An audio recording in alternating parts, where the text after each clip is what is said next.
compartilhar estudo, né, sobre a Bíblia, sobre o Verbo, né, o Verbo que se fez carne, Jesus Cristo. Que Deus abençoe a vida dos irmãos que estão entrando aí, em nome do Senhor Jesus Cristo. Que Deus possa estender ricas bênçãos sobre a vida de vocês. Que Deus possa entrar com providência sobre as suas necessidades.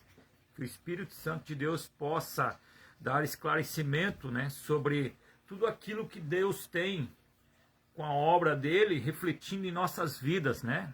Tanto a obra redentora na cruz, que é a morte em cruz, né, o sacrifício, né, do seu Filho amado Jesus Cristo, assim como também o trabalhar de Deus na humanidade através de nossas vidas, né, através do testemunho, através da palavra, através do anúncio da salvação que é Cristo, né? Existe um contexto lá em Romanos capítulo 10 que fala, né, como ouvirão se não há quem pregue? Aleluia, Jesus, né? E a fé vem pelo ouvir, e ouvir a palavra de Deus. Como ouvirão se não há quem pregue? Né? Coube a nós, meus irmãos, coube a nós a anunciar o reino da salvação. Porque é bem dito que há uma eternidade que nos aguarda. E essa eternidade, ela tem que ser preocupante para nós, meus irmãos. Diariamente. E há só dois destinos para a eternidade humana e a eternidade do homem. A eternidade que é aquela com Deus, ao qual Jesus Cristo já pagou o preço. E nós temos que batalhar diariamente sobre essa salvação. Jesus Cristo pagou o preço, um preço que ninguém poderia pagar, um preço de morte em cruz. A Bíblia vai nos falar em João 3,16. E Deus amou o mundo de tal maneira que deu seu Filho unigênito, para que todo nele crê não pereça, mas tenha vida eterna. Eu vejo pela palavra de Deus esse contexto do versículo 16 do capítulo 3 de João, a explicação mais correta, mais coerente, aleluia, de todo esse amor de Deus, né, a ponto de dar seu Filho, aleluia, entregar seu Filho para que o mundo, aleluia, não pereça, mas tenha vida eterna, aleluia, Jesus. Que nós possamos glorificar, né, aleluia, por essa salvação a qual Jesus Cristo pagou o preço. Essa palavra tal, né, esse tal, né, é inexplicável. A grandeza, né, o tamanho desse amor o qual Deus sentiu e sente por nós, a ponto de dar seu primogênito, Jesus Cristo, pela minha e pela sua vida, aleluia. Né? Morreu lá atrás, né? Por até aqueles que ainda nem nasceram, né? Ou viriam a nascer. A morte em cruz de Cristo, aleluia. Paulo vai escrever para nós mais detalhadamente, lá em Colossenses, que a cédula, né? Aquilo que ninguém poderia pagar, né? Foi rasgada, aleluia. Ela foi quitada lá na cruz, né? A cédula que era contra a minha e a sua vida, ela foi quitada lá na cruz. Ninguém poderia pagar. Jesus Cristo pagou. Pagou, morreu, né? E morte em cruz. Mas eu queria compartilhar com os irmãos aqui um contexto, né? Um estudo, basicamente, sobre um texto qual a Bíblia me chama muito a atenção. O pedido de um homem, tá? Ou um pedido de um jovem. Podemos dizer assim, existia um rei, meus irmãos, no contexto bíblico, e eu vou já declarar, já vou explanar sobre quem é esse rei, né? Ou um jovem que, segundo a Bíblia, ele era muito novo, mas não tinha, assim, um número exato de idade. Segundo a história, ele tinha entre 17 a 20 anos, esse jovem. E esse jovem soube que ele ia herdar um reino. Ele seria o sucessor do seu pai. O seu pai, aleluia, Jesus, já estava no fim da sua vida, na sua velhice, e logo iria partir. E esse jovem soube que sobre ele viria essa carga de ser rei, substituto do seu pai, sucessor do seu pai. Aleluia, Jesus. E esse jovem é Salomão. Tá ok? Salomão, filho de Davi. Aquele que foi o filho com a Betseba, aleluia, Jesus, Salomão. Davi, em certo momento da sua trajetória, né, como rei, né, e como homem de Deus, e como aquele que estava regendo sob pulso forte uma nação, o povo de Deus, Israel, ele chegou um tempo que ele sentiu desejo de construir um templo, uma casa para Deus. Ele se indagou, né, naquele conflito interno, indignado, dizendo assim, eu não pode isso, indignado, não pode isso, eu habito em palácio, aleluia, e o meu Senhor Deus habita em tendas. Porque era assim, a presença de Deus era transportada de um lugar para o outro e se alojava no tabernáculo. Vocês sabem muito bem que a presença de Deus diante do povo de Israel era representado pela Arca da Aliança. Aleluia, Jesus. Deus mandou o próprio Moisés com aquele povo que estava ali, aqueles que foram escolhidos. Aleluia, a confeccionar uma arca de cetim revestida de ouro, aleluia, por dentro e por fora, e colocado 2 querubins em cima da tampa dessa arca, uma caixa pequena, e nessa alegoria, ou nessa confecção desses 2 anjos, que eram querubins, com suas pontas das suas asas quase que encostando, aleluia, Jesus. E dentro dessa arca, que representava a presença de Deus no meio do povo, aonde o povo ia, e a presença de Deus representado por esta arca. E dentro dessa arca tinha 3 objetos, né, que representavam, aleluia, o trabalhar de Deus sobre aquele povo de Israel, o povo escolhido, o povo santo, a nação santa, aleluia. O povo, aleluia, que na terra representava Deus, a nação de Israel.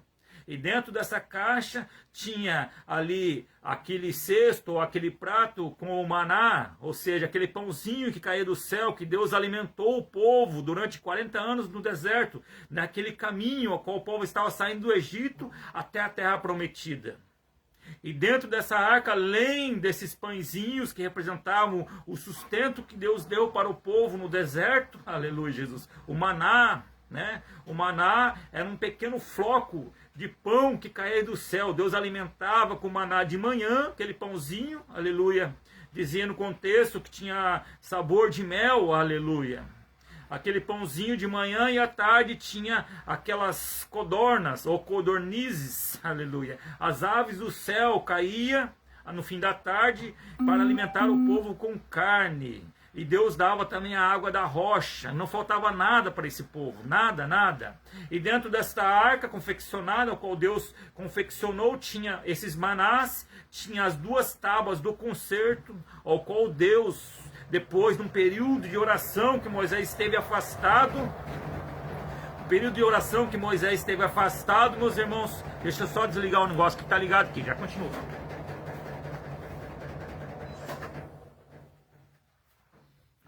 Perdão, meus irmãos, estava um negócio ligado ali. Deus confeccionou essa arca, colocou o maná, colocou a vara resplandecente, aquela vara que floresceu, a vara, o cajado, né, de Arão, o irmão de Moisés. Vocês conhecem o contexto, aleluia. Não vou entrar muito nesse ponto, mas também as 2 tábuas de concerto, tá? Deus, depois de um período de oração que Moisés foi até o monte orar, buscar a Deus, aleluia, Jesus. Segundo a Bíblia, 40 dias ele estava lá, jejuando e orando, buscando a presença de Deus. E naquele momento, aleluia, diz que todo o monte floresceu, aleluia, da presença de Deus. E ali Deus escreve com seu próprio dedo, em 2 tábuas de concreto, ou de pedra, vamos dizer assim, né? Concreto, não pode dizer que era físico, era algo sólido, né? Mas era pedra, 2 tábuas de pedra. Deus confecciona aquelas 2 tábuas e escreve os 10 mandamentos com o seu próprio dedo, aleluia, Jesus. E Moisés desce do monte com as tábuas dos mandamentos, as ordenâncias de Deus, 10 mandamentos. E dentro dessa arca da aliança tinha os 10 mandamentos também. Então tinha o manazinho, o cestinho ali, ou o prato, ou a botija com os pães, maná, mais a vara florescente de Arão e as 2 tábuas do concerto, aleluia, Jesus. Isso representava a presença de Deus no meio do povo. E ela estava no tabernáculo. E no momento da monarquia, ou seja, assim, no momento que Deus permitiu a instituição de reis, né? sobre a nação de Israel. Davi está ali, aleluia, governando Israel nesse período, e ele ele fica indignado, porque Deus não tinha uma casa, aleluia, né? Como posso eu viver em palácio, aleluia? Eu sou servo do Senhor, e o meu Senhor, ele habita em tendas. Daí Davi chega até Deus e questiona antes com o profeta, né? E o profeta fala assim, vai e faça segundo o seu coração. E ele chega para Deus e fala, eu quero fazer uma casa para o Senhor, aleluia, Jesus. E Deus o repreende, meus irmãos. Deus repreende Davi. Ele fala assim, eu não habito em obras feitas de mãos humanas, não habito em algo assim concreto, né? A minha habitação não é essa, aleluia. Nós vemos duas alegorias apontando para um futuro, aleluia. Tanto o maná, presta atenção, tanto o maná que desceu do céu, aleluia, que representava o alimento que descia do céu, lá no Novo Testamento a gente vai ver Jesus Cristo, simbolizando ele mesmo, falando que ele é o pão da vida, aleluia. Jesus, o pão da vida. E agora Deus simbolizando que ele não, falando para Davi, tentando explicar para Davi que ele não habita em tendas ou tabernáculos ou algo feito por mão humana. Deus está apontando já lá na frente, aleluia, que seria eu e você. Nós somos o templo de Deus. A Bíblia vai nos falar que nós somos o templo do Espírito Santo, nós somos o templo de Deus, morada de Deus. É necessário nós cuidar dessa morada de Deus. Nós somos a morada de Deus, representantes vivos aqui na terra de Deus, aleluia. E Jesus Cristo vai falar no contexto no Novo Testamento que se eu e você, mas ele conjectura, trazendo para nós no texto, se aquele que ouvir os mandamentos, seguir os mandamentos, amar a Deus de todo o seu coração, eu e o meu Pai habitaremos nele, aleluia. Faremos morada nele, aleluia. Então nós somos o templo do Pai, do Filho e do Espírito Santo de Deus. Deus quer habitar na tua vida, Deus quer habitar, aleluia, em todo o coração necessitado, aleluia, de Deus, da presença de Deus. Nós somos a presença de Deus aqui na terra hoje, aleluia. Mas dentro desse contexto aí, ele querendo fazer o tabernáculo, ele querendo fazer, na verdade, o templo para Deus, Deus fala assim, olha, eu não habito, mas se você quer fazer, eu digo uma coisa para você, você não vai fazer.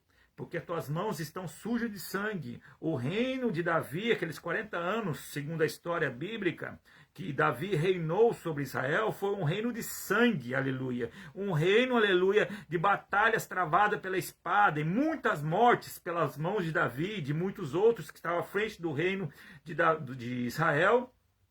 Fizeram suas conquistas, suas batalhas, né, suas guerras, aleluia, através do sangue, um período triste, né, vamos dizer assim. Mas Davi reinou e cuidou desse povo através, aleluia, daquilo que Deus tinha colocado nas suas mãos, que era a autoridade de Deus. Ainda Deus fala com Samuel, olha, eis que agora eu vou instituir um rei segundo o meu coração. Naquele período onde que Saul estava já fraquejando, falhando, Saul estava tropeçando por várias vezes. Saul, ele tinha tudo para ser um bom rei, mas ele não conseguiu cumprir essa missão.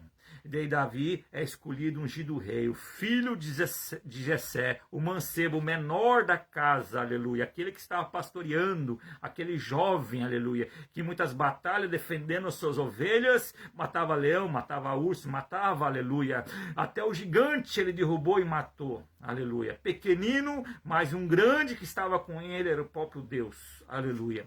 E Davi queria construir um templo para Deus.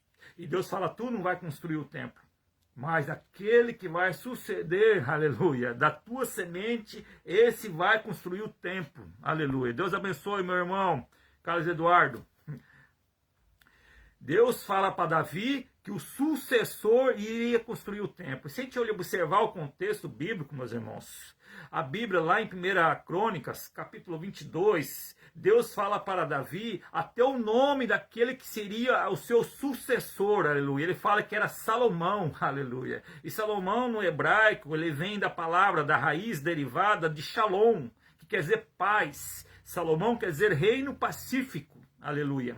Um reino diplomático, e sobre esse reino habitaria a paz. Deus já fala assim a Davi, de Salomão, um filho, aleluia, que ainda nem estava nos projetos de Davi. Davi nem tinha conhecido a mãe, aleluia, de Salomão. Mas olha só, meus irmãos, o que a gente pega para nós, para a gente entender aqui, Esse contexto ele se encaixa lá em capítulo 4 de Romanos, aleluia. Deus traz a existência daquilo que ainda não existe. Chama as coisas que não são como se já fossem, aleluia. Essa palavra profética, essa palavra de fé, meus irmãos, ela cabe certinho em nossas vidas, meus irmãos. Muitas vezes desacreditamos naquilo que está em nossas mãos. Nós não temos fé, aleluia. Nós não cremos, aleluia, que somos capazes de alcançar, aleluia, a bênção, aleluia, a vitória, o milagre, aleluia. Mas eu digo uma coisa para você, Deus chama as coisas que não são como se já fossem, aleluia. Davi não tinha nem esse filho chamado Salomão, mas Deus estava falando que o seu filho se chamaria Salomão. E esse Salomão era aquele que construiria o templo de Deus. Estão entendendo o contexto, meus irmãos? Nós podemos até abrir um parênteses aqui e falar sobre fé, meus irmãos. Sobre fé, acreditar, ter fé que em Deus todas as coisas são possíveis. Em Jesus Cristo nós somos mais do que vencedores, meus irmãos. Não há angústia, não há tristeza, não há pranto, meus irmãos. Não há dificuldade, adversidade, aleluia, que nós não possamos vencer em Cristo. A Bíblia vai nos falar que lá em Filipenses, capítulo 4, versículo 13, que todas as coisas eu posso naquele que me fortalece, aleluia. Em Cristo nós podemos todas as coisas. Lá em Romanos vai nos falar que nós em Cristo somos mais do que vencedores, aleluia, Jesus. Devemos depositar nossa confiança em Deus, porque Ele chama as coisas do que ainda não existe à existência. Podemos até abrir aqui uma reflexão sobre Hebreus capítulo 11, falando sobre fé. A fé é o firme fundamento das coisas que não se vê e a certeza das coisas que se esperam. Estão entendendo o contexto? Ou seja, Deus nós não o vemos com esse olho físico, ocular. Nós não temos essa ótica de enxergar a Deus, mas nós podemos sentir a presença de Deus. Aleluia, aleluia. A salvação ainda não chegou, talvez, em nossa casa, aleluia. Mas nós cremos, aleluia, que ela vai chegar como se ela já tivesse chegado. A fé é você deslumbrar aquilo que ainda não está nas tuas mãos, mas você já imagina como já estivesse alcançado. Isto é fé, meus irmãos. Chamar a existência daquilo que ainda não existe. Podemos até dar um exemplo da Ana, né? A mãe de Samuel. Vocês conhecem muito bem esse contexto. A Ana, lá em 1 Samuel, capítulo 1, vocês vão ver essa história desenrolar. Um grande profeta de Deus, o juiz, um sacerdote, que foi Samuel, aquele que ungiu Davi. Aleluia, Jesus. Ana não tinha filhos, ela iria todos os anos adorar a Deus lá no templo em Jerusalém. E o seu marido Eucana oferecia sacrifício, aleluia, pela petição, por aquilo que Ana pedia. E todos os anos ela pedia a mesma coisa. Ela chegava para Deus e falava: Senhor, eu quero um filho, dai um filho para a tua serva. Todo ano ela fazia o mesmo pedido, meus irmãos. Aleluia. Ela perseverava, ela não desistia. Alguns contextos históricos vai nos falar que foram 25 anos, outro 8 anos. Eu sei que foi um período bem extenso, meus irmãos. Ela não desistia do seu milagre, aleluia. Essa palavra cai para nós, meus irmãos. Só que teve um dia que ela teve um despertar, um momento de sabedoria diante do Senhor. Ela resolveu fazer diferente a oração dela. Aleluia. Ela, em vez de pedir, ela ofereceu a Deus. Ela chegou naquele dia lá orando, a palavra vai nos falar, que ela gemia de tal forma que ela só mexia os lábios, não saía palavra. Mas eu digo uma coisa para você, Deus conhece o coração. E a Bíblia vai nos falar que no seu coração ela dizia: Senhor, se tu deres um filho para essa tua serva, aleluia, esse filho eu vou te entregar na tua casa, aleluia. E assim ela o fez. Mas entenda, meus irmãos, a oração dela mudou. Todo ano ela só pedia. Naquele ano ela resolveu oferecer. Oferecer aquilo que ela nem tinha, meus irmãos. Ela está oferecendo o filho, aleluia, para a obra do Senhor, sendo que ela nem tinha um filho ainda, aleluia. Deus se agradou tanto, aleluia, da forma que ela se expressou, da forma que ela chegou até Deus. Deus se alegrou tanto, meus irmãos, que no mesmo momento Deus respondeu para ela através de Eli. E Eli achou que ela estava embriagada, porque ela só mexia os lábios. Né?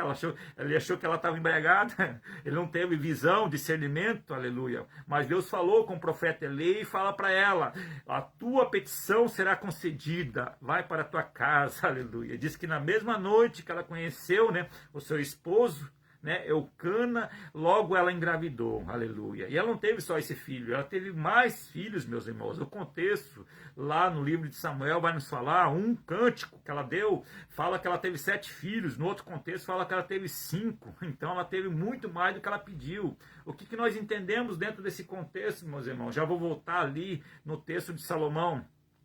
Eu entendo, meus irmãos, que quando a gente sabe pedir para Deus, orar a Deus, meus irmãos, saber fazer a petição, aleluia, não só pedindo, mas oferecendo para o Senhor, aleluia, Deus dá muito mais além daquilo que nós pedimos, meus irmãos. A Bíblia nos fala que Deus é poderoso para fazer muito mais do que nós pedimos, aleluia, Jesus. Para Deus nada é impossível, não há doença que não possa ser curada, não há milagre que não possa ser feito, aleluia, mas tudo dentro da vontade do Senhor. Deus sabe todas as coisas, Deus conhece tudo além daquilo que nós conhecemos. Para Deus nada é impossível e tudo trabalha dentro do propósito de Deus, aleluia, Jesus. Cabe a nós entendermos esse propósito, mas também podemos pedir para Deus, aleluia. Peça para o Senhor e saiba orar ao Senhor.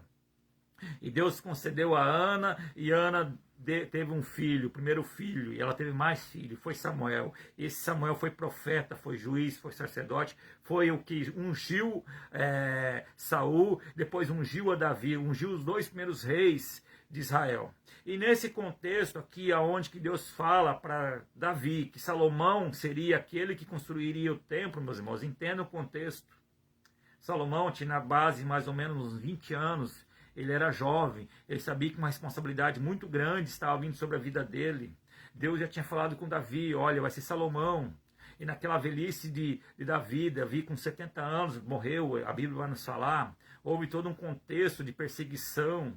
Um dos filhos, chamado Absalão, tentou, aleluia, contra Davi, por causa, sabendo de tudo que estava para acontecer. Os irmãos já sabiam que o escolhido era Salomão. Salomão era o mais novo, aleluia. Dentro da sucessão, aleluia, de herdeiro, o mais velho, aleluia, tinha que assumir o trono. Estão entendendo o contexto, meus irmãos? A primogenitura, o mais velho, mas ali Deus já tinha deixado o recado, falou que Salomão seria o rei, aquele que sucederia, aleluia, o sucessor. E nesse contexto, há aquela rebelião entre os irmãos, morrem 3 irmãos de Salomão, devido a todos esses conflitos, porque queriam um reino, aleluia. Absalão matou o seu próprio irmão, lá atrás, por causa de um pecado, aleluia. O irmão Amon, né, ele se deitou com a própria meia-irmã, porque Davi teve várias irmãs, e Absalão, que era irmão de Amon, matou Amon. Depois, Absalão, fugindo, aleluia, porque ele tentou, aleluia, contra o governo de Davi, ele fugindo, o general de guerra de Davi mata Absalão. Depois, Adonias tenta uma conspiração, ele tenta assumir, aleluia. Deus abençoe, irmão Marcos. Depois, Adonias tenta assumir, usurpar o reino, usurpar o trono, usando um sacerdote lá, para assumir o reino, dar um golpe de estado em cima de Salomão, porque ele sabia que Salomão seria o sucessor daquele reino, aleluia. E ele, sabendo, Salomão, que estava armando uma conspiração, aleluia, através da sua mãe, Betseba, chega até Davi e impulsiona, acelerar o processo, aleluia, de colocar ou de nomear Salomão como rei. E aquele golpe de estado por Adonias, aleluia, vem à falência. Não acontece, aleluia, porque o projeto de Deus era Salomão. Mas entenda o contexto onde nós queremos chegar. Salomão, sabendo de todo esse contexto, essas intrigas, aleluia, os irmãos querendo tomar o reino, sabendo que ele ia ser sucessor e tinha uma responsabilidade muito grande sobre a vida dele, aleluia. Naquele momento que ele é nomeado rei, ele queima 1000 holocaustos. 1000 holocaustos, sacrifício, 1000 bois, ele sacrificou, aleluia, em agradecimento a Deus sobre ele ser rei de Israel. Só que à noite, quando ele dorme, meus irmãos, presta atenção nesse contexto. Quando Salomão dorme, Deus aparece a Salomão e lhe dá o desejo, aleluia, né, de fazer um pedido. Ele chega para Salomão e fala assim, pede o que tu quiseres, aleluia, e eu farei. né? Pensa só, meus irmãos, em sonho, Deus se agradando daquele jovem, segundo a história, na base de uns 20 anos, aleluia, o qual estava ali, acabara de assumir o reino de Israel.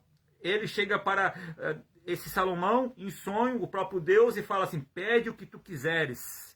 E olha só que interessante, meus irmãos, Salomão já era sábio antes de adquirir sabedoria, porque ele poderia ter pedido qualquer coisa, meus irmãos, qualquer coisa. Ele podia ter pedido várias coisas. Deus vai destacar no contexto bíblico, no capítulo 3 de 1 Reis, onde nós estamos extraindo, né, essa informação, extraindo esse aprendizado. Salomão pede para Deus sabedoria, meus irmãos. Olha só que interessante. Salomão pede sabedoria, meus irmãos. Poderia pedir qualquer coisa. Veja, eu ou você, se nós tivéssemos essa oportunidade, né? Mas nós temos diariamente, através do Espírito Santo de Deus, ou através da oração. Mas já pensa, meus irmãos, nós temos a oportunidade diante do Senhor todos os dias de pedir algo para Deus, aleluia. Mas será que estamos pedindo o que é correto, o que é certo, o que vai beneficiar a minha vida diante do Senhor, o que vai ser bom para a minha vida, o que vai ser bom para a obra do Senhor, se isso vai acrescentar ou se vai tirar, aleluia, se vai me atrapalhar ou se vai, aleluia, me dar mais entendimento para fazer algo para o Senhor? Salomão, diante daquela petição, diante daquela oportunidade, aleluia, de pedir algo para Deus, ele pede sabedoria, meus irmãos. Pensa bem.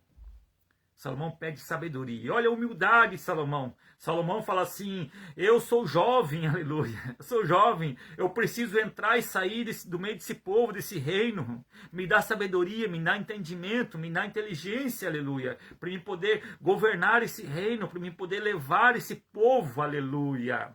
Olha só que algo plausível, né? Algo assim de grande honra que Salomão pede para Deus. Ele pede sabedoria. E Deus, o próprio Deus, no sonho, presta atenção, meus irmãos, é o contexto, capítulo 3 de 1 Reis. No sonho, Deus fala para Salomão: você poderia ter pedido qualquer coisa.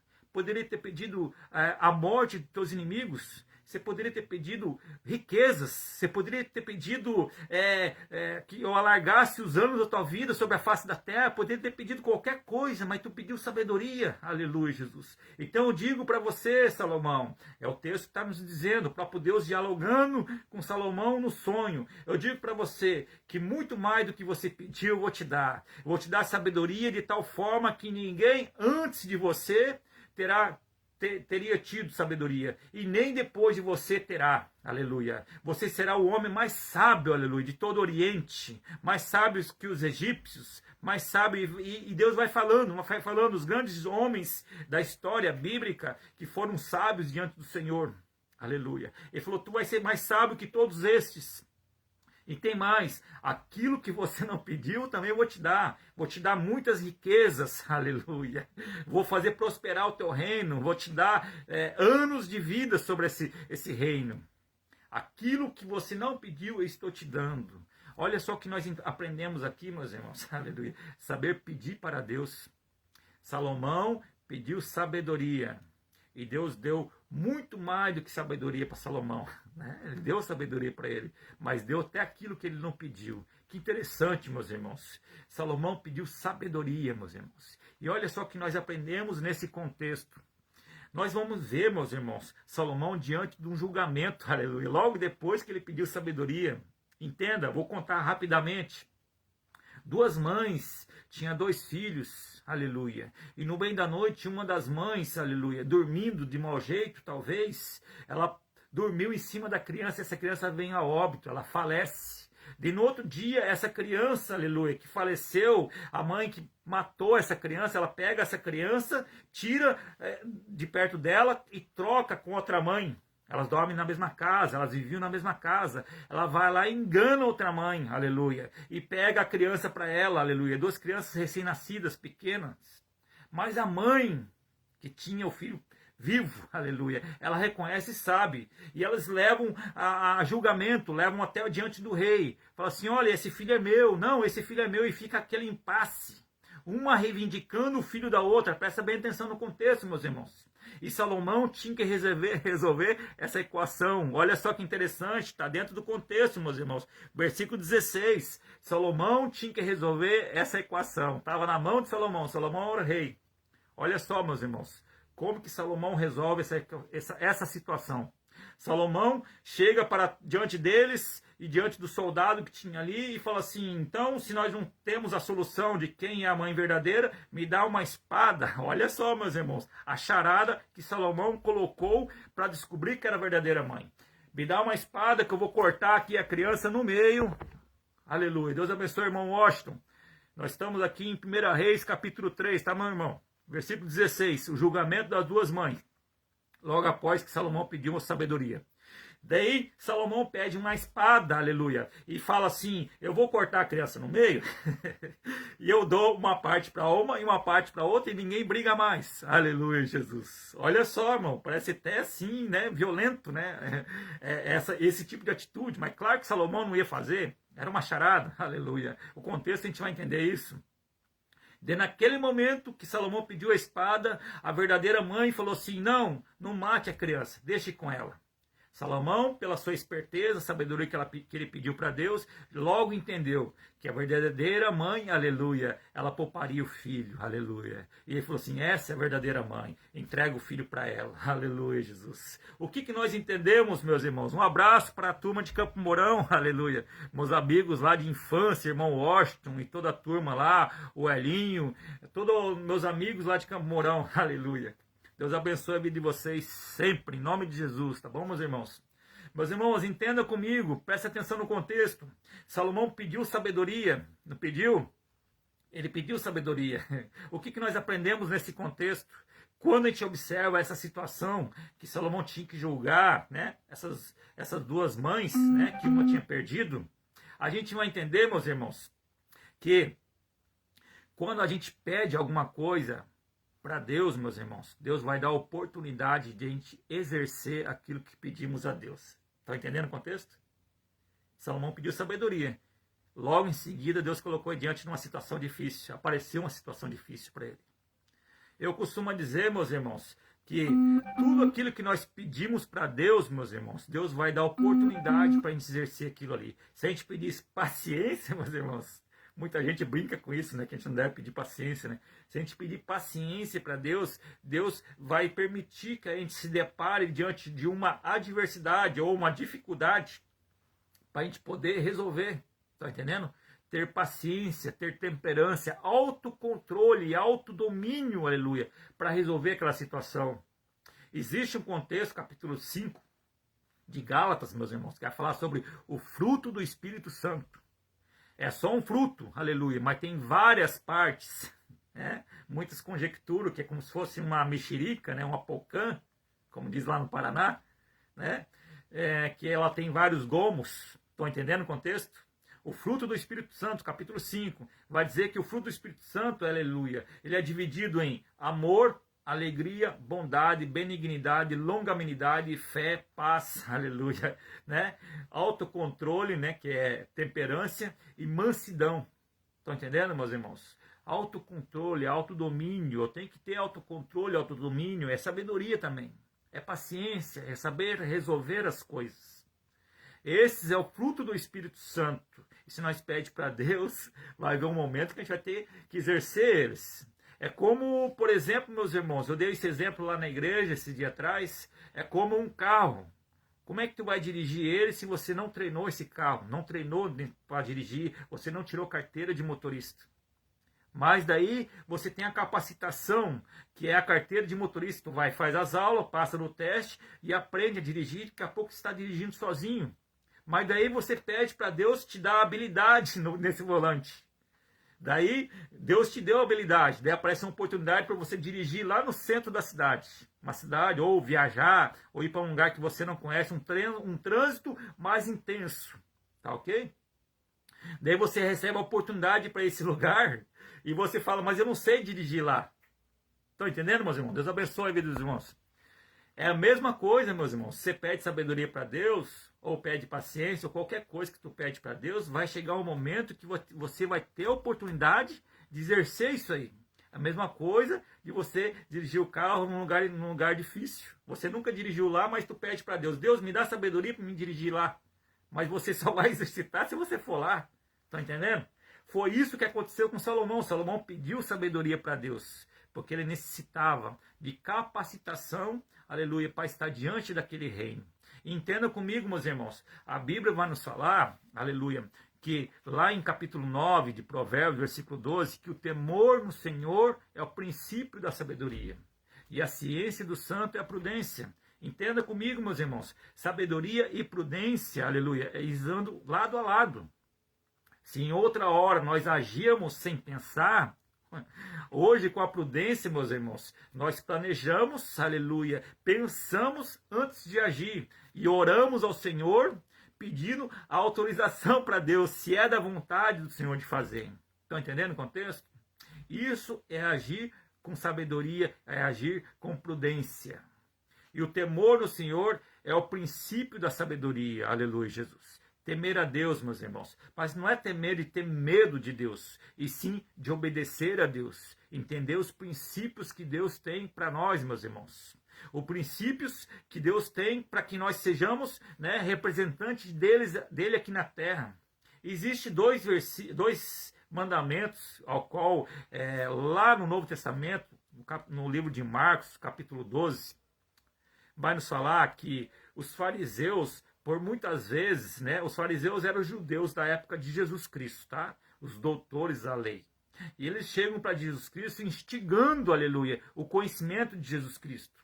E eles falam sim, chegam para Jesus Cristo chamando ele de mestre. E eles não reconheciam Jesus Cristo como Messias, o Filho de Deus, mas eles reconheciam Cristo como mestre. Porque Jesus Cristo, ele passou por todos os procedimentos humanos, aleluia. Ele foi 100% homem e 100% Deus. Aqui nós entendemos, meus irmãos, para que a gente não saia muito longe do texto aqui, nós estamos em Salomão, mas já estamos agora no Novo Testamento, para que a gente entenda, meus irmãos, a humanidade ou a forma humana de Jesus Cristo, naquele período, aqueles 33 anos ali e meio, vamos dizer assim, basicamente, alguns meses, né, 33 anos, esse período que Jesus Cristo era aquele que se fez carne, o verbo que se fez carne, né? A Bíblia vai nos falar que no princípio era o verbo, e o verbo estava com Deus, e o verbo se fez carne, aleluia, né? Que é Jesus Cristo, né? Ele se fez carne no meio de nós, entre nós, e habitou entre nós. Nasceu da Virgem Maria, aleluia, né? Ele se fez carne no ventre de Maria e teve toda a gestação, nasceu, aleluia, cresceu e viveu no meio de nós. E dentro desse procedimento de Jesus Cristo, humano, meus irmãos, 100% humano e 100% Deus, a gente tem que entender, meus irmãos, que a humanidade de Jesus Cristo não anula a sua divindade. Mas como assim, irmão Dinei? É isso mesmo que você entendeu, aleluia. E a divindade de Jesus Cristo, porque ele era Deus, tem a mesma essência do Pai, não anula a sua humanidade. Tá ok? Jesus Cristo, como homem, aleluia, ele passou por todos os procedimentos. Ele foi apresentado ao templo com 8 dias de idade. Ele conheceu os preceitos e toda a lei judaica. Estão entendendo, meus irmãos? Ele conheceu todo o Velho Testamento. Ele era doutor na palavra, além de conhecer, porque era o próprio verbo. Jesus Cristo é a própria sabedoria.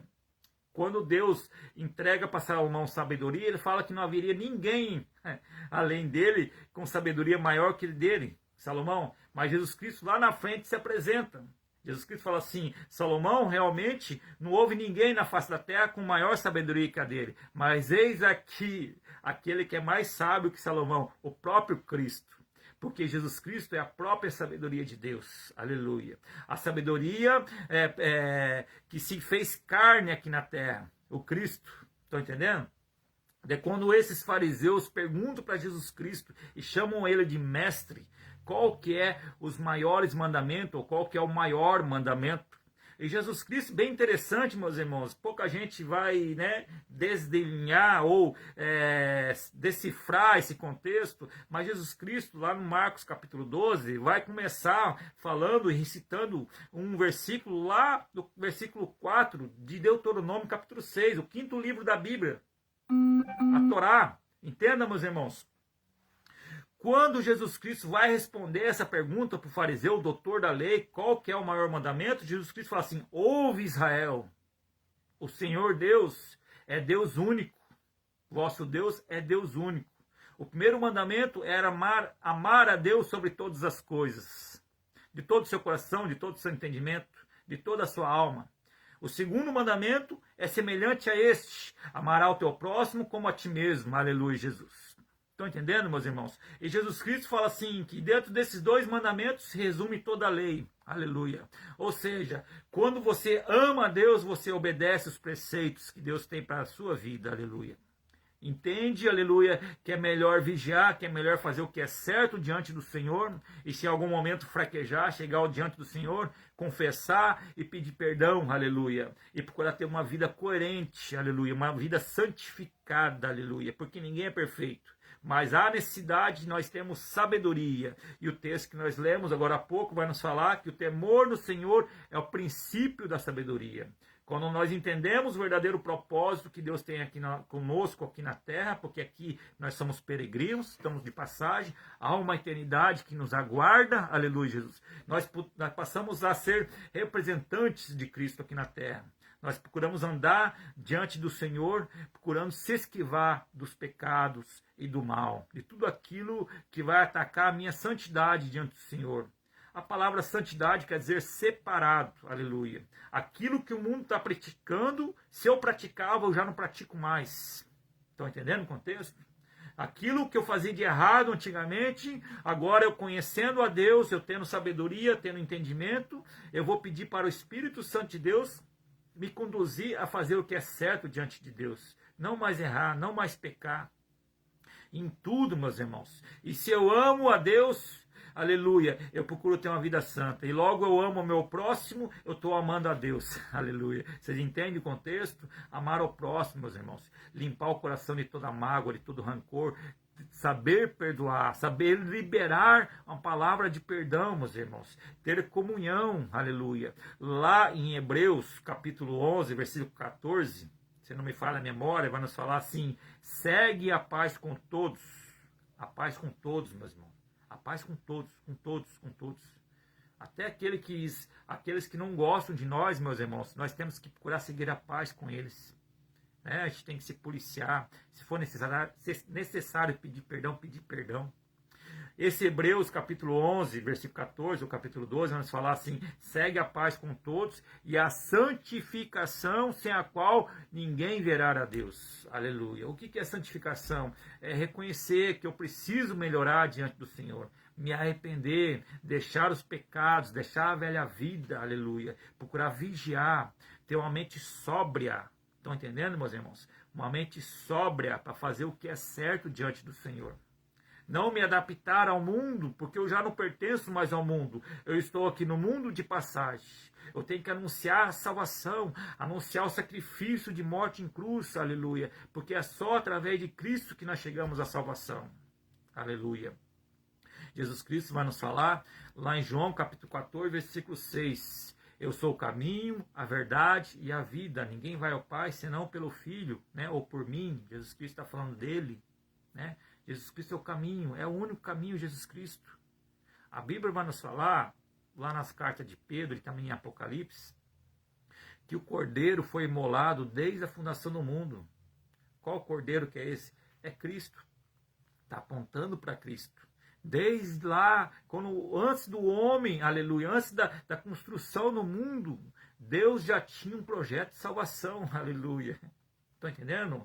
O resgate da humanidade. Entenda, meus irmãos, preste atenção, nós estamos falando sobre sabedoria. Quando Deus criou o jardim no Éden, ele vai lá e faz todas as coisas. Vocês conhecem toda a alegoria lá de Gênesis, né? Haja luz, haja montouro de terra aqui, divisões de água, haja seres no ar, haja seres debaixo da água, haja seres viventes, haja toda espécie de planta sobre a terra. E nesse jardim, Deus olhando para toda a sua construção, por tudo aquilo que ele já tinha feito, ele observa, aleluia, todo aquele deslumbre. O Espírito Santo plainava sobre as águas, nessa construção. de todo o universo, da terra. Daí Deus confecciona o homem, meus irmãos, presta atenção. Deus, através do mando, através da voz, meus irmãos, ele dava ordem e as coisas da inexistência trazia a existência. Só que, tem um cachorro latindo aqui. Quando Deus foi fazer o homem, meus irmãos, presta atenção, Deus falou assim, façamos o homem a nossa imagem e semelhança. Entende o contexto? A Bíblia vai nos falar que Deus, através do pó da terra, aleluia, ele faz um bonequinho e sopra em suas narinas, aleluia. E esse boneco, aleluia, com o fôlego de vida de Deus, o ruá, aleluia, o espírito de vida, aleluia, ele se faz alma vivente. Deus fez o homem, e o homem sozinho, ele adormece, e ele cria a Eva através da sua costela, faz uma cirurgia ali, né? Através da costela, ele faz a esposa de Adão, a Eva. E dentro desse jardim, meus irmãos, presta atenção, ele colocou só um mandamento, só uma ordenância, só uma diretriz. Ele falou que a árvore do conhecimento do bem e do mal não era para o homem comer. O fruto proibido, né? Muitos falam que é uma maçã, mas ninguém sabe realmente que fruto que era esse. Mas dentro desse jardim do Éden, lá no meio do jardim do Éden, também tinha a árvore da vida. Dessa árvore o homem poderia comer. Essa árvore da vida dava a eternidade para o homem. Estão entendendo? Alimentava o homem não morria. E Deus falou para Adão, falou para Eva, da árvore que está no meio do jardim do Éden, a árvore chamada do conhecimento, da ciência, do bem e do mal. Dessa vocês não vão comer. Uma única ordem, meus irmãos. Uma única ordem. O homem sabia que não poderia comer. Está entendendo? Olha que interessante. Deus deu sabedoria para o homem, deu entendimento e instruiu ele. Não coma dessa árvore. Certamente vocês vão morrer. Qual que era a morte? Que princípio Deus está falando para eles? Que eles ainda não estavam entendendo. Era a morte física. Porque logo na sequência eles foram expulsos do jardim do Éden. Entende o contexto? Quando eles foram expulsos do jardim do Éden, Deus colocou 2 querubins para que eles não esticassem suas mãos e alcançassem o fruto da árvore da vida. Porque eles pecaram, eles foram destituídos da glória de Deus. Quando Deus deu aquela única ordenância para eles não comerem do fruto, Deus avisou eles, certamente vocês vão morrer. Mas houve um fator surpresa naquele momento ali, a tentação. A Bíblia vai nos falar, a serpente, né, era a mais argaz, né, ou a mais astuta, né, dos animais que tinha ali. E na verdade era o próprio Satanás que tomou forma de uma serpente. Ele engana a Eva, ele mente para Eva, ele cria uma mentira dizendo para Eva, aleluia, que aquela árvore ali ela poderia comer, que não tinha problema. O contexto vai nos dizer que ele distorceu o contexto qual Deus tinha falado com Eva. Certamente vocês não vão morrer. Né? Deus está falando isso porque ele não quer que vocês sejam que nem ele. E realmente o homem teria conhecimento do que era certo e era errado, meus irmãos. Tá? Só que a serpente, né? Esse fator surpresa, a tentação, entenda bem, meus irmãos. Estamos entrando dentro do contexto sobre tentação. Sobre a tentação que veio sobre Eva, Eva não resistiu. Aleluia. Diz que depois dessa merchandising, né?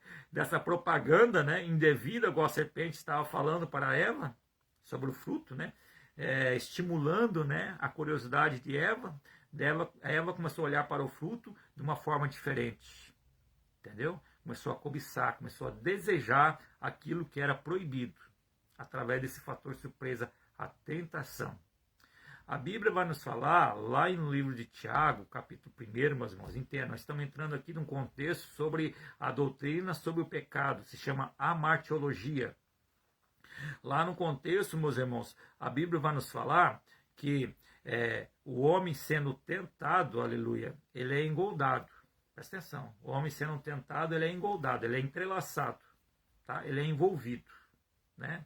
E acaba concebendo a concupiscência, que é o mau desejo, a cobiça. Por isso que Jesus Cristo fala lá no Sermão da Montanha, Mateus capítulo 5, que só de eu cobiçar, só de eu desejar aquilo que não é meu, eu já pequei. Daí, dentro desse contexto do livro de Tiago, vamos falar que a concupiscência, o mau desejo sendo concebido, ele gera o pecado. E o pecado sendo consumado, ele gera a morte. Aleluia. A morte, primeiramente, física. Daí nós temos que correr atrás para não perder a morte espiritual. Pedir perdão para Deus, se arrepender. Foi o que aconteceu com Eva. Nesse contexto sobre sabedoria, tá bom, meus irmãos? Estamos entrando nesse contexto aqui, porque a gente está falando sobre a sabedoria de Salomão. Salomão pediu sabedoria para Deus. Eu entrei no versículo 12 de capítulo 9 de Provérbios, nos dizendo que o princípio da sabedoria, o temor no Senhor é o princípio da sabedoria. E a ciência do santo, a prudência. Então, se nós queremos sabedoria, é obedecer a Deus. Essa é a descrição de sabedoria, obedecer a Deus. Eva e Adão não obedeceram, os dois comeram e foram destituídos, aleluia, da glória de Deus. Deus deu sabedoria para eles ter discernimento entre escolher entre o certo e o errado. Aqui eu entro dentro de um contexto, meus irmãos, que é maravilhoso. Há um dos poderes que Deus nos dá. Um deles é ser chamado Filho de Deus, quando a gente aceita Jesus Cristo. Está lá no capítulo 1 de João. Jesus Cristo veio para os seus e os seus não o receberam, mas Deus deu poder, direito, prerrogativa de ser chamado Filho de Deus. Todo aquele que crê no nome de Jesus Cristo. Entenda esse contexto, meus irmãos. Nós éramos criaturas. Quando a gente aceita Jesus Cristo, aleluia, como Salvador, nós entramos na genealogia de Cristo. Não somos mais criaturas. Somos filhos de Deus. Aleluia. Somos filhos de Deus. Está entendendo esse contexto, meus irmãos? Esse é um dos poderes que Deus nos dá. Direito de ser chamado filho de Deus. Quando a gente aceita Jesus Cristo como seu único e suficiente Salvador. Como o Salvador, aleluia, Jesus Cristo. Aquele que morreu na cruz. O segundo poder que Deus dá é revestimento do céu. Aleluia. Porque quando a gente aceita Jesus Cristo, automaticamente o Espírito Santo, aquele que intercede por nós até a Deus por gemidos inexprimíveis, ele é apresentado a nós. Entenda o contexto, meus irmãos. O Espírito Santo, Deus abençoe, minha irmã. O Espírito Santo de Deus, automaticamente, ele é apresentado à nossa vida. Quando a gente aceita Jesus Cristo. Está entendendo? Já não estamos mais sós. Jesus Cristo falou assim, vou até o Pai, aleluia. Mas antes de ir lá, eu vou rogar ao Pai que envie o Consolador, aleluia. O Conselheiro, aquele que vos fará lembrar de todas essas coisas. Aleluia, que maravilha, né? Jesus Cristo está dando uma instrução aos discípulos, mas isso vem até nós, aleluia, da sua palavra. Nós somos cordeiro dessa bênção. O Espírito Santo de Deus habita em nós, aleluia. E nós temos que ter zelo, tanto do nosso corpo espiritual como do nosso corpo físico, aleluia. Para que nós não venhamos desagradar a Deus. E se algo acontecer, pedir perdão para Deus e se reconciliar com o Consolador, que é o Espírito Santo de Deus. Esse segundo revestimento, meus irmãos, esse segundo poder que nós estamos falando aqui, o primeiro é chamado Filho de Deus. Aceitamos Jesus Cristo. Temos o Espírito Santo de Deus. De agora nós temos a oportunidade de receber revestimento, poder do céu. Aquilo que Jesus Cristo fala no final de Lucas, que pede para os discípulos as últimas instruções, ficar em Jerusalém, que do alto serão revestidos pelo Espírito Santo de Deus, isso é confirmação do Espírito Santo de Deus, é o batismo do Espírito Santo. E Deus dá oportunidade a todos a buscar o Espírito Santo de Deus, a não só tê-lo como conhecimento, aleluia, mas desfrutar, aleluia, do poder do Espírito Santo de Deus sobre as nossas vidas, para que com a vida dos outros, como anunciante do Evangelho, aleluia, através dos dons espirituais. Estão entendendo, meus irmãos? Eu queria entrar nessa alegoria aqui dos dons espirituais, que está lá em 1 Coríntios, capítulo 12, porque são 9 dons, meus irmãos. Eu queria até explanar um pouco mais aqui sobre isso aí. Deus nos capacita, através do batismo do Espírito Santo, meus irmãos, presta atenção, através do batismo do Espírito Santo, a conhecer melhor os dons. Isso não quer dizer que se você não for batizado no Espírito Santo, você não tem o Espírito Santo. Você tem o Espírito Santo. A partir do momento que você aceitou Jesus Cristo, você não está mais só. O Espírito Santo habita na sua vida. Paulo vai escrever que nós somos o templo, a casa do Espírito Santo de Deus. Está entendendo? Nós temos que zelar, cuidar. Mas se nós buscarmos os dons do Espírito Santo de Deus, aleluia, aí sim é revestimento.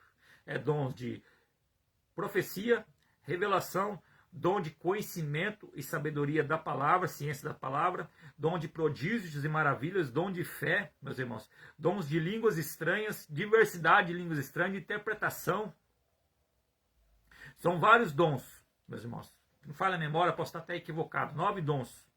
Tá? Esses dons são manifestados pela nossa vida através do Espírito Santo de Deus. Isso aí é o segundo revestimento, aleluia. O primeiro é ser chamado Filho de Deus. O segundo poder de Deus é revestimento do Espírito Santo. O terceiro poder, qual que é, meu irmão? Vou te falar, Efésios capítulo 6. A Bíblia vai nos falar, vai nos revelar, começando ali, revestivos de toda a armadura de Deus, porque é poder de Deus. Entenda? Armadura de Deus, poder de Deus.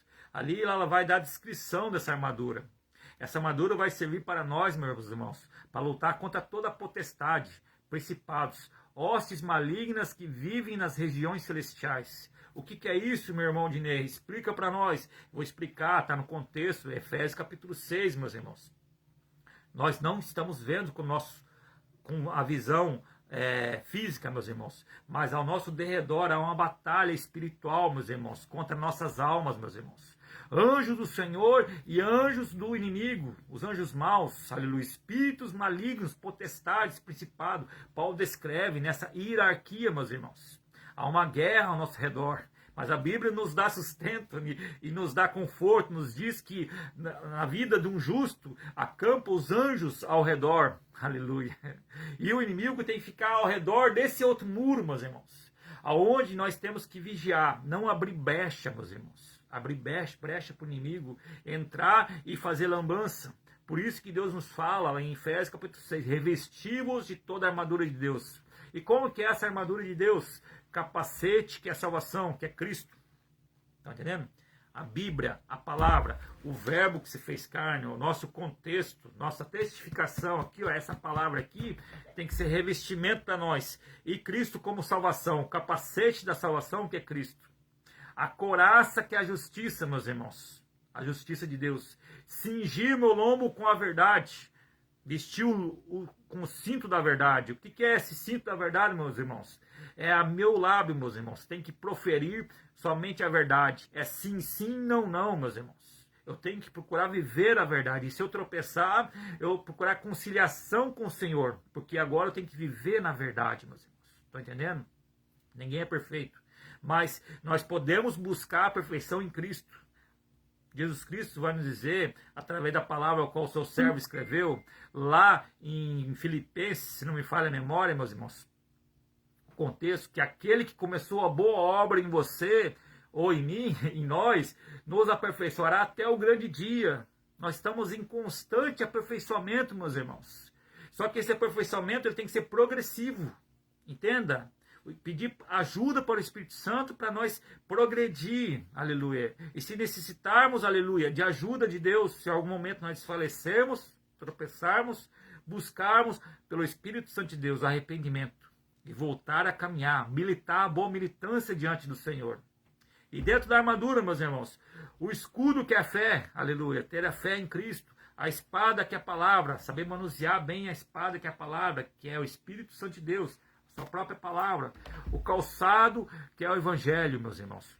Vestir vossos pés com o calçado que é a anunciação do Evangelho, a armadura de Deus.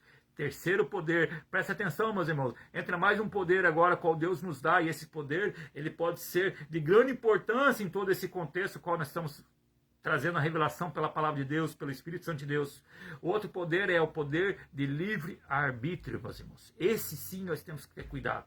É o poder de escolha. Estão entendendo, meus irmãos?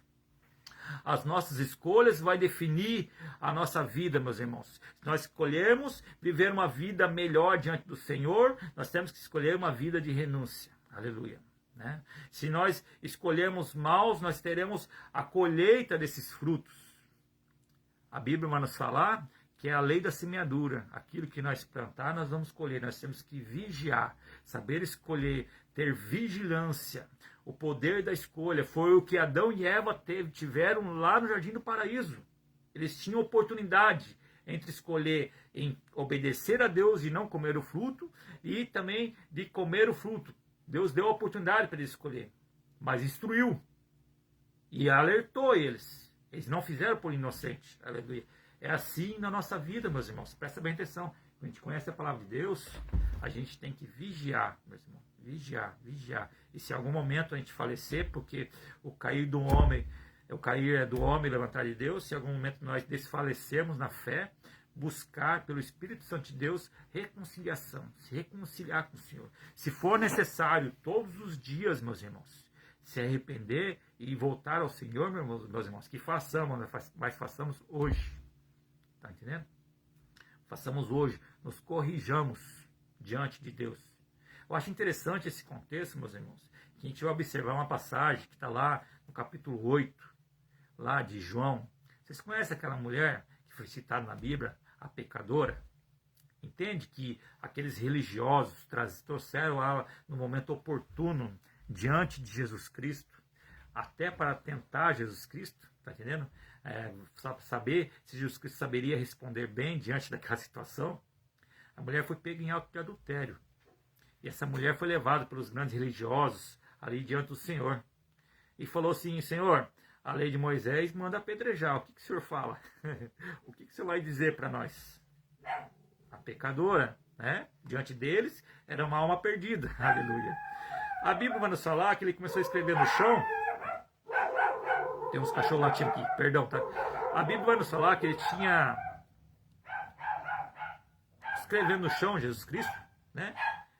E eles perguntaram, repetiram a pergunta, Jesus Cristo falou assim: olha, aquele que não tem nenhum pecado, atire a primeira pedra. Olha só o contexto da história, meus irmãos. Aquele que não tem pecado, que atire a primeira pedra. Disse que, naquele contexto, meus irmãos, um a um dos irmãos, ou daqueles que estavam ali, os religiosos, foi se retirando. Estão entendendo? Por quê? Os cachorros estão latindo, que me perdoe, tá? Oi, só um minutinho, meus irmãos, já volto aqui.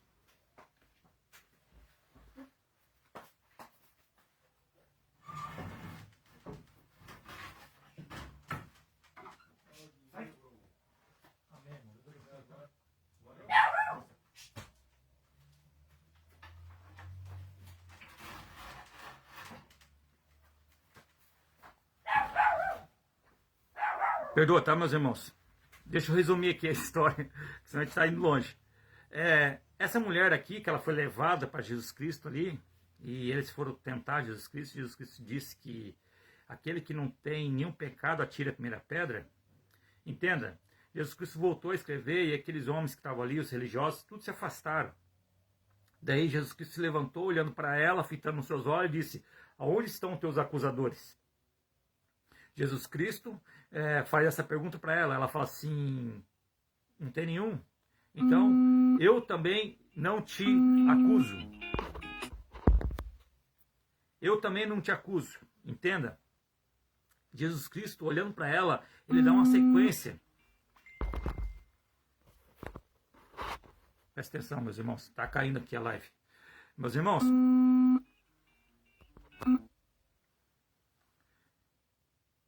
Meus irmãos, quando... Só um minuto, meus irmãos. Só um minuto, deixa eu responder aqui. Tem alguém me... Perdoa, tá, meus irmãos? Eu tive que me ligar aqui. Jesus Cristo dá uma das maiores pregações que eu já vi na minha vida, meus irmãos. Jesus Cristo olhando para essa mulher, ele fala assim: vá e não peques mais. Sabe o que eu entendo aqui, meus irmãos? Eu vejo um grande aprendizado aqui. Porque, resumindo, meus irmãos, estamos falando sobre sabedoria e sobre escolher fazer o que é certo e o que é errado. Hoje não está fácil, meus irmãos. Olha, tem até um cachorro latindo lá fora. É a fúria do inimigo. Não está fácil. Deixa eu continuar. Ele olha para ela e fala assim: não peques mais. O que nós aprendemos aqui, meus irmãos? Jesus Cristo está perdoando o pecado dela, porque ela fez algo errado. Está entendendo? O pecado dela está exposto. Mas Deus dá uma aula de sabedoria para ela. Ele instrui a ela não pecar mais. O que nós aprendemos aqui, meus irmãos? aquilo que nós cometia no passado, meus irmãos, aquilo que nós fazia de errado, estão entendendo? Depois que conhecemos a Cristo, aleluia, pela sua sabedoria, nós não precisamos mais cometê-los. Estão entendendo? Esse momento de sabedoria que Cristo está nos passando pela palavra, quando Ele nos dá pela Bíblia esse exemplo dessa mulher pecadora. Para os religiosos, ela estava perdida, né? Estava condenando ela. Mas Jesus Cristo não estava olhando esse exterior, ele estava olhando o interior. Ele estava olhando que ali tinha um coração arrependido. Está entendendo? Que precisava aprender, precisava compreender que era necessário mudar de vida. Aleluia. E Jesus Cristo diz para ela, não peques mais. Aleluia, Jesus. Toda vez, meus irmãos, que nós erramos, é isso que o Espírito Santo fala conosco quando a gente chega diante dele. Em oração, com arrependimento no coração. Filho, eu te perdoo, mas não peques mais. Não vacile mais. Não tropece de novo nesse erro. Tenha sabedoria para entender que você não precisa mais errar dessa forma. Aleluia. Ninguém é perfeito, meus irmãos. Mas nós aprendemos com os nossos erros. E o Espírito Santo de Deus nos dá esclarecimento pela sua palavra para vigiar. Lá, no mesmo livro de Tiago, vai nos falar que nós devemos sujeitar a Deus, resistir o diabo e o diabo fugirá de vós.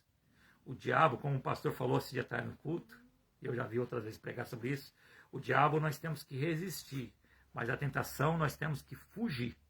Fugir da tentação.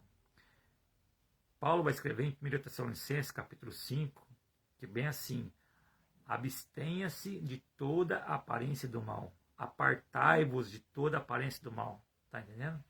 Lembra que Deus dá testemunho de Jó diante do acusador? A Bíblia vai nos falar no livro de Jó, no primeiro capítulo, que Satanás foi junto com os filhos de Deus, porque Satanás já não era mais filho, ele virou criatura, ele se rebeliou. Ele foi filho de Deus, ele se rebeliou, hoje ele é criatura, assim como os anjos caídos. Nós já vamos entrar nesse contexto. Mas ele foi até diante do Senhor, e Deus perguntou para ele, por onde tu andas? Ele, eu estou a andar de volta da terra. Ele falou assim, tu está vendo o meu servo Jó? Ele é reto, íntegro, temente a Deus e se desvia do mal. Estão entendendo esse contexto, meus irmãos? Olha só, 4 características de Jó. Ele enfrentava a tentação ou não? Ele se desviava. Está vendo? Quando eu pego Isaías 40, quando fala sobre a águia, né, ele dá um contexto para a gente entender as características da águia, né, que ela se renova, eu já pego a situação que a águia tem um olhar de alto alcance. Ela enxerga a sua presa, aquilo que ela necessita, de longe. Esse olhar espiritual que nós temos que ter para se desviar do mal. Nós temos que enxergar o nosso tropeço de longe e vigiar para não cair, para não vacilar. Ter visão de águia, apartar-se de toda aparência do mal. E se por alguma fatalidade nós viermos a cair, nós temos um advogado que é Jesus Cristo. Cristo é o nosso advogado. Desse contexto, ao qual Jesus Cristo fala para essa mulher não pecar mais, a gente entende, meus irmãos, que nós temos a oportunidade de sermos melhores diante do Senhor. Então entenda, Adão e Eva pecaram, eles foram destituídos do jardim do Éden, da vida boa, da tranquilidade, né? Não tinha dor, não tinha sofrimento, né? Foram destituídos. Mas Deus já tinha preparado a salvação, o resgate, através do seu Filho Jesus Cristo. Aí a gente entra num paradoxo, né? A gente fica se perguntando, dentro desse contexto eu quero falar com vocês também. Mas se Deus sabia que Adão e Eva iriam cair, né? Por que ele permitiu? Né? Uma incógnita, né? Uma questão, uma equação para a gente resolver aí através da sua palavra. Porque o cordeiro já estava preparado, né? Se o cordeiro já estava preparado, então Deus sabia que o homem ia cair. Entenda? Deus é onisciente, onipresente, né? E onipotente, né? Ele é transcendente, transcende todas as coisas, né? Imutável, nunca mudou, nunca mudará. Onisciente, de conhecer o nosso futuro, saber o que vai acontecer amanhã, presciente. Deus conhece todas as coisas. Mas Deus, conhecendo todas as coisas, Deus não fez um homem para errar, Deus fez o homem para acertar. Entende? Deus deu capacidade para o homem acertar já lá no Jardim do Éden, aleluia. Mas o homem não foi capaz. Deus permitiu o homem escolher, mesmo ele sabendo que o homem poderia errar. Mas Deus deu a oportunidade do homem exercer a sabedoria. É isso que Deus nos dá todos os dias. Entendeu? Sabedoria, entendimento entre escolher entre o bem e o mal, entre a tua mão esquerda e a tua mão direita. Sabedoria. Deus não nos fez, né, seres humanos, desde lá do Jardim do Éden, sem capacidade de saber escolher o que é certo e o que é errado. E instrução. Deus deu instrução para Adão e Eva. Entenda, a sabedoria de Deus vai muito mais além do que nós entendemos, mas nós podemos resumir em poucas palavras um pouco do que a gente entende pela sua palavra. O que é a sabedoria de Deus?